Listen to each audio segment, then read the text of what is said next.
Okay so yes नैतिक, कौन और पढ़ना चाहता है? Just raise hand please. Okay, Natik, here Arpit wants to read. After that, we will start reading. Okay. So, ninth question. Why vegetarian food habit help us in getting more energy? A person having vegetarian food habits is close to the producer level, get maximum amount of energy as compared to organism at higher trophic level because only 10% of energy is available at the successive level than previous level. Okay. So I hope there is no doubt in this question कि बोलता है कि सबसे ज्यादा जो energy है वो vegetarians को ही क्यों मिलती है? क्योंकि when we are able to learn the 10% law of a trophic level, in that we came to know that the autotrophs are the producers. They are getting more energy from the sunlight. Whosoever herbivorous will eat that autotroph, then the energy will pass on to that herbivorous animal. तो जो herbivorous animal है, they are the vegetarian animals. ठीक है? तो जो autotrophs plant से जो भी herbivorous animal होगा, उसको सबसे ज्यादा एनर्जी प्रोवाइड होगी। ये इस क्वेश्चन का मतलब है कि प्लांट के बाद वेजिटेरियंस को ही सबसे ज्यादा एनर्जी क्यों मिलती है? Question number 10. Write a food chain having two trophic level. Answer. Plant method. Diagram. Question number 11. Diagrammatical represent the transfer of energy in food chain. So this is the diagram. Here everyone is getting solar energy. Either it is a producer, herbivorous, carnivorous or the top carnivorous. When we are knowing the trophic levels, हमने trophic level में पढ़ा था producers, primary consumers, secondary consumers, tertiary consumers. उस primary consumer में कौन आता है? पहले herbivores, secondary में आते हैं carnivorous और tertiary में आते हैं top carnivorous. ठीक है? अब एक दिन मैंने कल तुमको एक क्वेश्चन समझाया था, तो मैंने ये बोला था कि हम जो भी नेचर से लेते हैं एक दिन हम नेचर को ही वापस दे के जाते हैं। तो कल जब हम मरेंगे तो हमारी जो बॉडी डिकम्पोज होगी उसको भी एक ऑर्गेनिज्म ही खाएगा। तो अल्टीमेटली हमारी जो बॉडी है वो डिकम्पोज हो रही है, तो और किसको मिल रहा है? नेचर को वापस, सारे ट्रीज को वो हमारी बॉडी का न्यूट्रिएंट्स ऐसा उन ट्रीज को प्रोवाइड हो रहा है। ठीक है? सो this is the flow chart. Question number 12. Consider the following chains. A. Plant, mice, snake, hogs. B. Plants, mice, hogs. If energy available at the producer level in both the food chain in 100 joule, in which case will hogs get more energy and how much? Answer. Hogs get more energy in food chain having three trophic level. Plants 100 joule, mice 10 joule, hog 1 joule. Energy available to hog. हाँ, so let me clear this question कि इसमें B option is why B option is correct. तो अभी मैंने तुमको समझाया producers, herbivores, carnivores, omnivorous. अगर हम वैसे देखें या फिर हम ये देखें कि इसको हम producers, primary consumers, secondary consumers, tertiary consumers, तो हमने पहले भी पढ़ा है कि सिर्फ ये 3 से 4 लेवल तक बढ़ता है, इससे ज्यादा ये नहीं बढ़ता है क्योंकि उसके बाद एनर्जी ट्रांसफॉर्मेशन खत्म हो जाता है।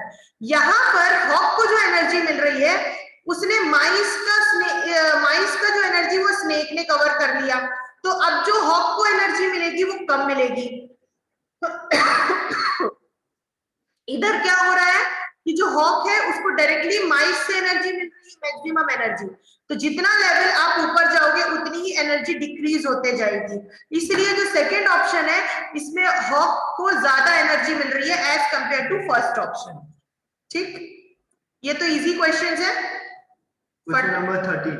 Why is there a need to ban the use of polythene bags? ये हम कल कर चुके हैं कि it is a non-biodegradable and it can be decomposed and it causes the land pollution. ठीक है? Next question, what are the two functions of ecosystem? So let me clear the first function, Arpit, कि here The word is biogeochemical cycle. Bio is a biological process. Geo is geography. Geography includes land, water, air, and chemical मतलब हमारी body का सारा enzyme. तो हमारी body में सारा biological process होता है. हम एक यूनिसेलुलर से मल्टी सेलुलर में बन रहे हैं. फिर हम एयर भी लेते हैं, हम जमीन में भी रहते हैं, हम पानी भी यूज करते हैं. इसलिए जियो and the chemical, the enzymes present in our body, when we will die that enzyme get utilized by the bacteria. तो इसलिए हम इसको बोलते हैं biogeochemical cycle. The cycle transfers between the living and the non-living component. So I hope it is clear. किसी को कोई भी डाउट है प्लीज बताते चलना, नहीं तो मैं आगे बढ़ते जाऊंगी. हाँ, yes Arpit, second point. B. Flow of energy in a food.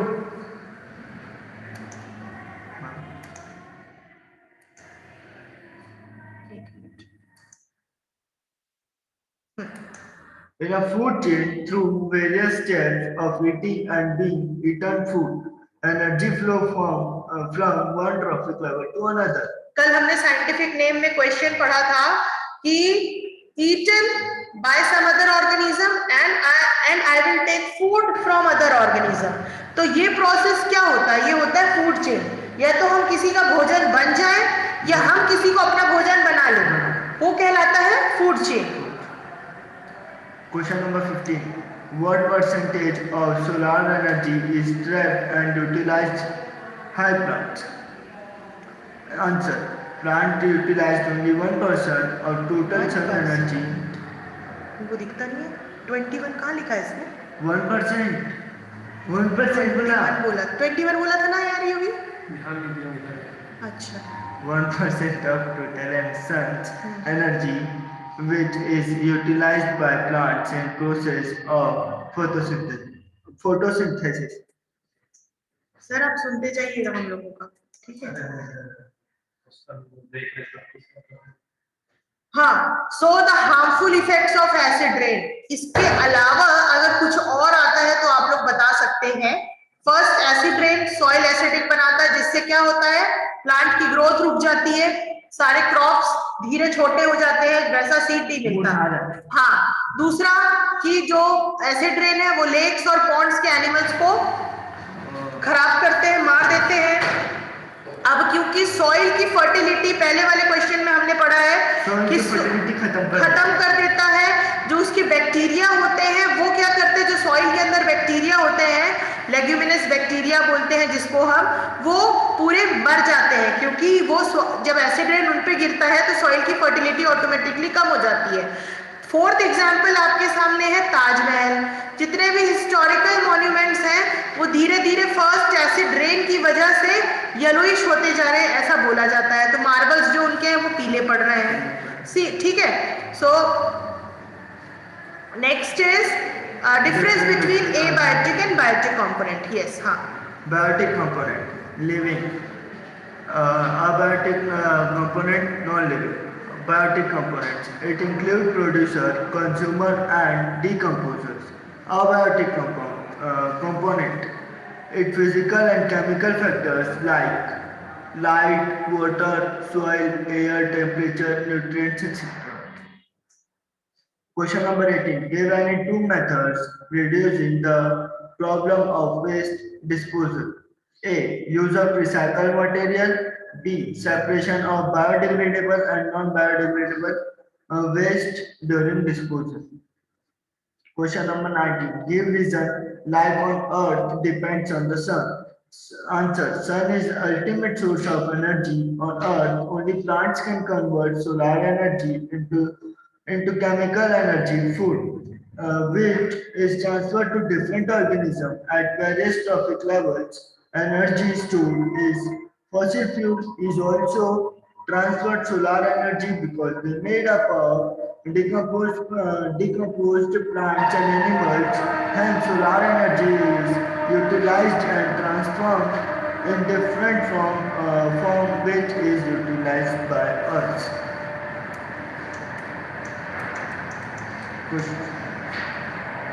Question number 20. What are trophic levels? Give an example of food chain and state the different trophic level in it.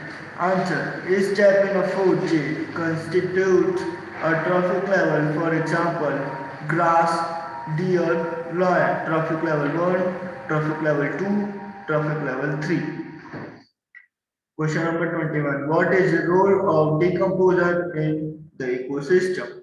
They decompose dead remains of plants and animals and their wastes, organic products into simple and inorganic substances which are released into the atmosphere for reuse by the plants. Thus, they help in recycling of materials.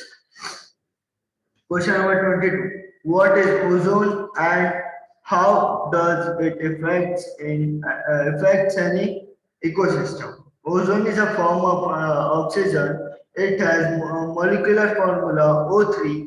It is present at a higher level in the atmosphere. It protects the ecosystem from harmful effects of ultraviolet rays coming from the sun. UV rays may cause skin cancer, cataract cataract worse. Cataract मैंने कल बताया था आपको, मोतियाबिंद मोतियाबिंद को cataract बोलते हैं. Question number 23. How can you help in reducing the problems of waste disposal? Give any two methods. Answer. The following methods can be adopted for reducing the problem of waste disposal. First, reduce the volume of waste by burning in Incinerators. Incinerators are the containers in which the plastics or the glass are going to be in a form of a liquid with the temperature of 1000 degree. तो जितनी भी दुनिया जहान की जो plastic आती हैं, हर plastic का अपना एक क्वालिटी होता है. जैसे पॉलिथीन बैग की एक क्वालिटी होती है, प्लास्टिक के कप्स की एक क्वालिटी होती है, प्लास्टिक के ग्लास की एक क्वालिटी होती है, प्लास्टिक के प्लेट की एक क्वालिटी होती है. तो ये अलग अलग जगह से जो ये कंटेनर्स होते हैं, ये अलग अलग जगह से प्लास्टिक्स को लेकर आते हैं. सारे डिफरेंट वेराइटीज ऑफ प्लास्टिक को सेग्रीगेट करते हैं. सेग्रीगेट करने के बाद इनको 1000 डिग्री टेम्परेचर पे हीट अप करके लिक्विड फॉर्म में डाला जाता है. उसके बाद इनको अलग अलग शेप दिया जाता है. तो आप जो मार्केट में अलग अलग शेप्स के बाउल्स देखते हैं, प्लेट्स देखते हैं, वो सारा कुछ ऐसे ही मिलता है.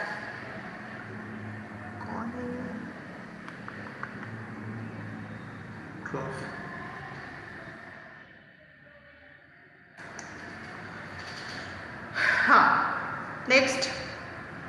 produce compost and biogas from biodegradable waste. Question number 24. This question, what will happen if we kill all the organisms in one trophic level? तो ये वाला क्वेश्चन मैं आपको एक बार एक्सप्लेन कर देती हूँ कि अगर आपने डियर, जैसे हमने कल एक क्वेश्चन किया था कि grass, then deer and then lion. Okay, if we will remove the deer, lion is not only having one option to eat deer and survive. क्या लॉयन सिर्फ डियर खा के जिंदा रहे? ऐसा पॉसिबल नहीं है. उसके पास दूसरे एनिमल्स भी हैं, वो उनकी जगह पे दूसरे एनिमल्स भी खा के जिंदा रह सकता है. But deer doesn't have any other option except grass and herbivorous plant. ठीक है, तो अगर हम डियर को, मैंने कल भी तुमको बताया था कि ग्रासलैंड की जगह से अगर हम उनको डेजर्ट एरिया में छोड़ दें तो वो वहां सर्वाइव नहीं कर सकते हैं. वो सिर्फ वहां सर्वाइव करेंगे जहां पर उनको प्लांट्स मिलता है. ठीक, तो ये आपका क्वेश्चन है. If we kill all the organism in one trophic level, the number of individual in the next trophic level will increase due to the non availability of food. तो इनके जो क्वांटिटी होगी लायन की, वो सारी increase होने लगेगी. और अगर लॉयंस को सिर्फ डिपेंड होना है, उन्होंने अपने बॉडी को अडेप्ट कर लिया है कि वो सिर्फ डियर खा के जिएंगे, तो उन्हें वहां पर मरना पड़ेगा, फिर उनकी डेथ होगी. And then the breed and the species of the lion will be decreased.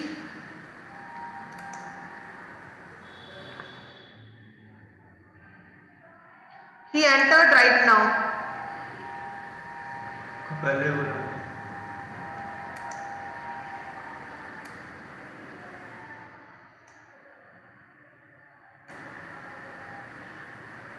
चला गया।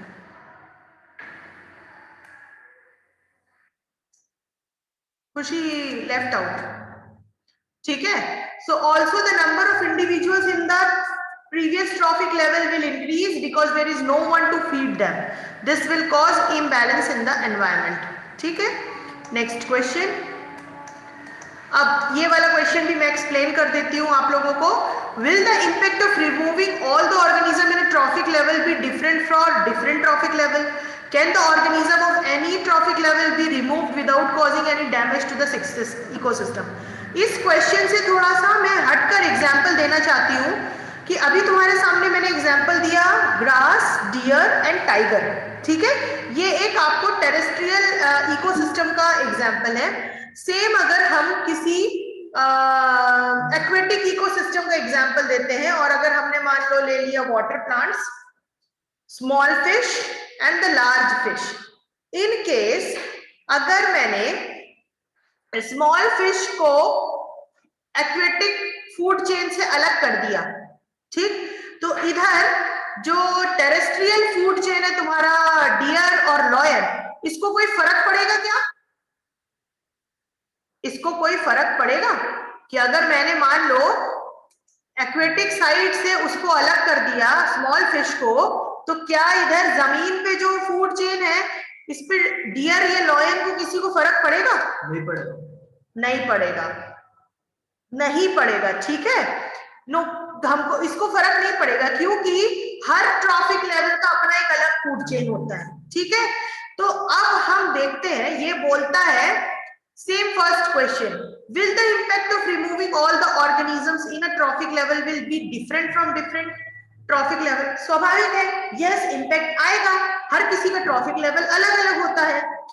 अब can the organism of any trophic level be removed without causing any damage to the ecosystem? So the effect will be time related. If we remove all the producers, primary consumers will be affected instantly. अगर हम इस दुनिया से सारे herbivores plant को, सारे grasses को अलग कर दें, तो सबसे पहले दिक्कत होगी हर्बीवोर्स को, वो जी नहीं पाएंगे। सेकेंडरी कंज्यूमर्स को कम दिक्कत होगी, क्यों? क्योंकि उनके पास खाने के लिए हर्बीवोर्स हैं, ठीक। टर्शरी कंज्यूमर्स को और कम दिक्कत होगी, क्यों? क्योंकि उनके पास खाने के लिए सेकेंडरी कंज्यूमर्स हैं, ठीक है। तो ये जो गैप आ जाता है, ये गैप की वजह से ट्रॉफिक लेवल जो होता है मेंटेन होने में अगर टाइम मिल गया तो वो मेंटेन हो सकता है, क्योंकि जंगलों में भी ऐसा टाइम आता है जब ग्रासेस गर्मियों में सूख जाती हैं। ऐसा नहीं है कि वहां पूरे टाइम आपको ग्रीन ग्रासेस मिलेंगी तो डियर लोग इजीली सरवाइव कर लेते हैं, वाटर के लिए उनको सफर करना पड़ता है, ठीक। चलिए नेक्स्ट क्वेश्चन, नैतिक, now you read the next question.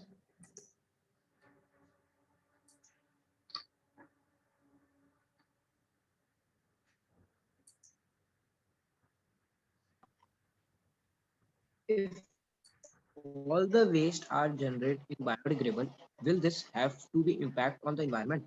Answer: it will have only short-term impact on environment. The action decomposers will show down some air water pollution will be will be caused. However, in longer term, there will be no impact of biodegradable waste on the environment. Yes. Question number 20. Next, yes. Question number 27. Answer: what are the problems caused by non-biodegradable waste? What we generate? Answer: A. Non-biodegradable pesticides and fertilizers run off to water bodies to cause water pollution. B. Some of the non-biodegradable. Ma'am, the word is. Acha, you are not able to see that word? Okay. हाँ.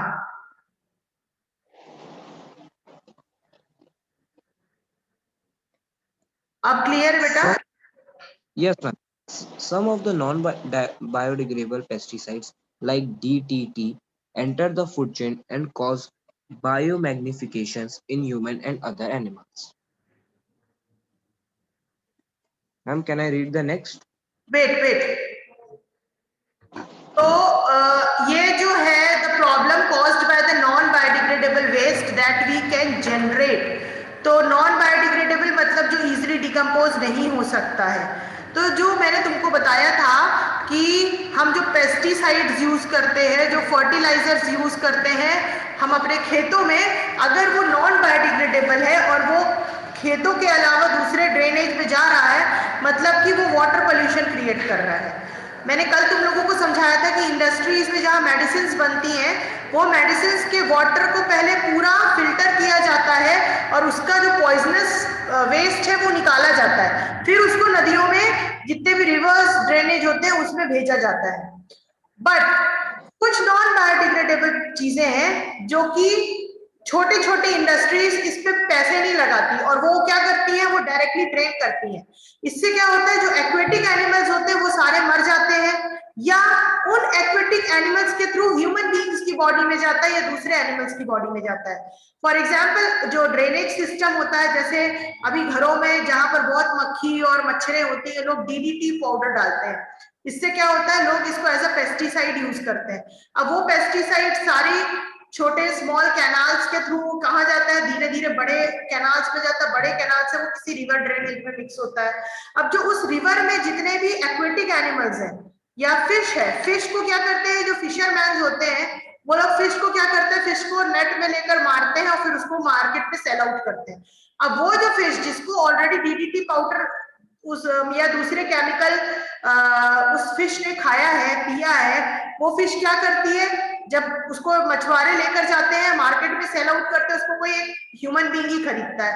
Ultimately जो एक fish थी, उस fish में वो chemical छोटा सा बना हुआ था डीडीटी का, क्योंकि छोटा ऑर्गेनिज्म है। वही केमिकल ह्यूमन बीइंग में गया, ह्यूमन बीइंग बड़ा ऑर्गेनिज्म है, यहाँ दूसरे एंजाइम्स के साथ में वो केमिकल बड़ा केमिकल बन गया, जिससे क्या हुआ कि जितने हायर ऑर्गेनिज्म में हम जाएंगे उस केमिकल का रिजल्ट उतना ही ड्रास्टिक होगा।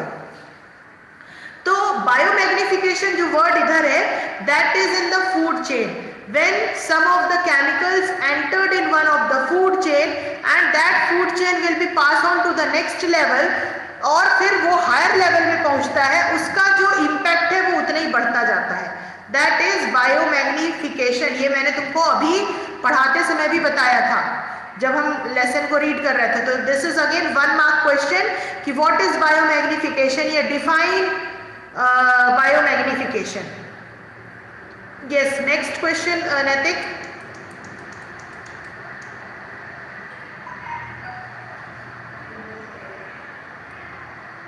Naitik?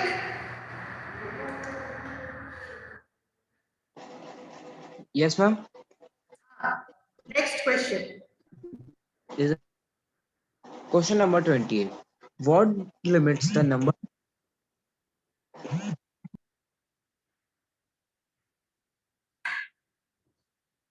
Naitik, I think there is some network issue.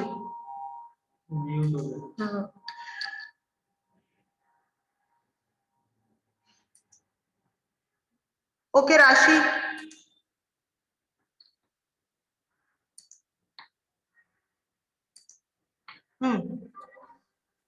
Yes, ma'am. 28. What limits the number of trophic level in a food chain? Answer. There is a loss of energy as we go from one trophic level to the next. This limits the number of trophic level in a food chain. Question number 29. What is the harm of clay cup? Clay cup cause depletion of top fertile soil as they are formed from the same.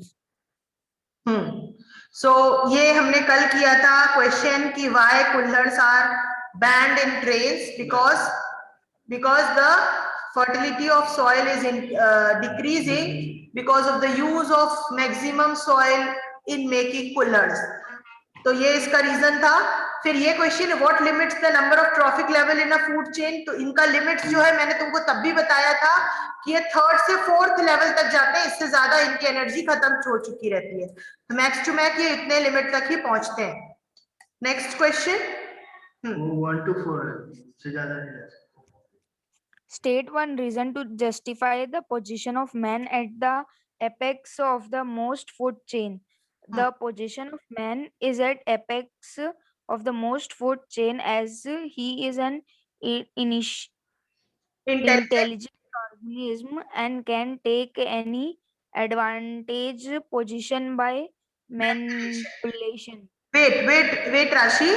Here the word is apex. Apex का मतलब होता है जो triangle आप बनाते हैं ना maths में, उसका जो सबसे ऊपर वाला पॉइंट होता है, pointed point, that is the apex.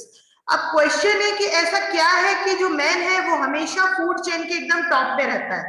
तो इसलिए रहता है क्योंकि मैन जो है वो अपनी पोजीशन कहीं भी मैनिपुलेट कर लेता है. कैसे? अब तुम ये जानते हो कि तुम जितने भी मतलब जैनीज हो वो सारे नॉन वेजिटेरियन नहीं है, सारे वेजिटेरियंस हैं. ठीक है, तो वेजिटेरियंस मतलब हर्बीवोर्स. बहुत से जो नॉन वेजिटेरियंस हैं वो अपने आप को डिफरेंशिएट कर लेते हैं कार्नी और ओमनी में, और बहुत से जो मतलब वेजिटेरियन और नॉन वेजिटेरियन है वो तो अपने आप को इसमें कर लेते हैं. तो इसका मतलब ये है कि हम अपनी कास्ट के हिसाब से अपने आप को फूड चेन में रखते हैं. बट हमने साइंस में क्या पढ़ा है? फूड चेन में ह्यूमन बीइंग. हमने साइंस में फूड चेन में कास्ट के अकॉर्डिंग अपने आप को नहीं रखा है. इसलिए हमारा जो फूड चेन है वो ह्यूमन बीइंग के हिसाब से इम्बैलेंस हो जाता है. हम एनिमल्स के जैसे, फॉर एग्जाम्पल टाइगर के जैसे, हम किसी जानवर को पकड़ के खा नहीं सकते कि वो कोई भी जानवर मिलता तो हम उसको पकड़ के खा लेते हैं. बट हम कोई तो एनिमल खाते हैं ना, फिर वो कुछ भी हो सकता है नॉन वेज में, भले वो सेलेक्टेड है. तो उस एनिमल को भी फूड चेन में मेंटेन रखना भी इकोलॉजिकल बैलेंस को मेंटेन रखना होता है. इसलिए ह्यूमन बीइंग्स को सबसे इंटेलिजेंट बोला जाता है. वो अपनी पोजीशन कहीं भी खिसका लेता है. यस, राशि next. Question number 31. Which food are advantage in term of energy? The two-step chain in which man is closed to producer are adventurous. For example, producer and man. Question number 32. If all the waste we generate in is biodegradable, what impact may this have to on the environment? Answer. Clear environment without any pollution, more nutrition will be released into the nutrient pool, will help to maintain balance. Ecological balance. Question number 33. Write the harmful effect of ozone depletion. Answer. First, cause of skin cancer. Second, damage to eye. Third, immune system. Third, question number 34. Which of the following will have the maximum concentration of harmful chemical in its body? Peacock, frog, grass, snake, grasshopper. Answer. Out of the grasshopper, frog, peacock will be have maximum concentration of harmful chemical in its body. Question number 35. Why energy of herbivores never come back to the autograph? Autotrophs होगा वो autograph लिख गया है. हाँ, आगे पढ़ो. Answer. Energy of herbivores never come back to autotrophs as flow of energy is always unidirectional. So once it's past the trophic level, it is not longer available to the previous level. Yes, Question number 36. ये हमने कल पढ़ा था कि unidirectional क्यों होता है, क्योंकि वो दोबारा पास ऑन नहीं हो सकता पीछे वाले लेवल को. तो ये आपका नेक्स्ट क्वेश्चन है. Give the correct sequence of various trophic levels in food chain. तो ये आपका डायग्राम था जो मैंने अभी बताया. Producers, primary consumers, secondary and tertiary consumers. Next question. हाँ, यस, राशि. 37. What is the biological magnification and give its cause? अभी मैंने बताया बायो मैग्निफिकेशन. ये वही है, बायोलॉजिकल मैग्निफिकेशन, बायो मैग्निफिकेशन एक ही मतलब है. हाँ. Answer. The increased concentration of chemical at any trophic level is called biological magnification. It occurs due to the excess use of pesticide which enter our food chain. Question number 38. DDT has entered food chain. Which food habit is safe for a vegetarian or non-vegetarian? Answer. Vegetarian habitat is safer. Being closer to producer, less DDT will accumulate in our body. Biomagnification lead to a higher level of DDT in higher trophic level. Question number 39. Aquarium require regular cleaning where lake normal do not. Why? Normally, a lake has more diverse form of life and hence a large number of food chain. This leads to natural cleaning. Thus, the ecosystem is more stable. The aquarium has a, ma'am, scroll. Wait. Huh. The aquarium has a very limited number of food chain and ma- unable to sustain itself. Hmm. But sometimes there is a excessive growth of uh, algae in lake, then it also need to be clean. Hmm. Question number 40. How will accumulation of biodegradable waste affect our environment? Accumulation of biodegradable waste will A. Not let mineral turn to mineral pole. B. Because site of pest breeding. Okay, for today, 2 marks question completed. Let me clear question number 38 to Khushi. For that, I am writing the full form of DDT. ठीक?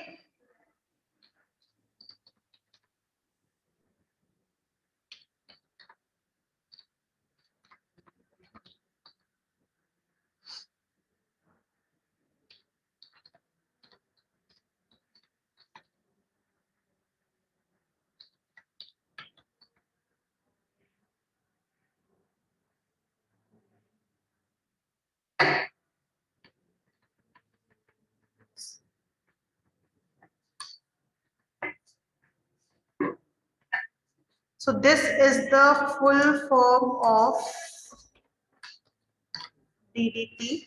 I am sending to everyone.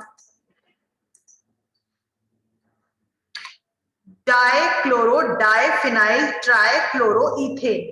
ठीक है, this is the full form of DDT. Dichloro diphenyl trichloroethane. ठीक है, ये इसका full form है, which is in question number 38.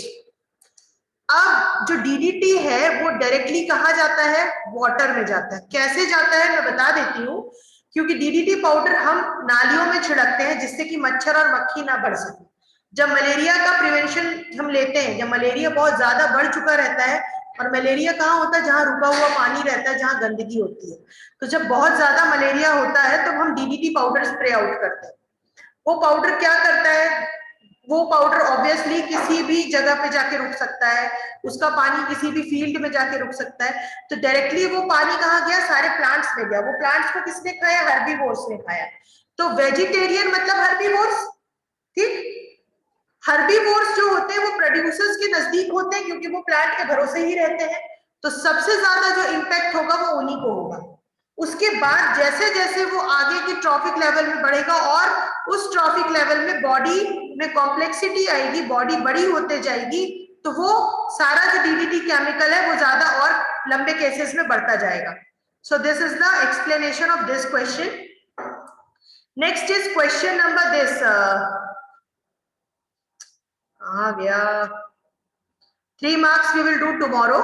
हाँ, और ये क्वेश्चन था कि हम लेक्स की सफाई क्यों करते हैं. तो एज यूजुअल लेक्स की सफाई होने से ऊपर जो लेयर जमती है जिससे ऑक्सीजन ट्रैप होता है, वो ऑक्सीजन मिलेगा सारे एक्वेटिक एनिमल्स को और वो इजिली सर्वाइव कर पाएंगे लेक्स में. So for this much. किसी को कुछ पूछना है?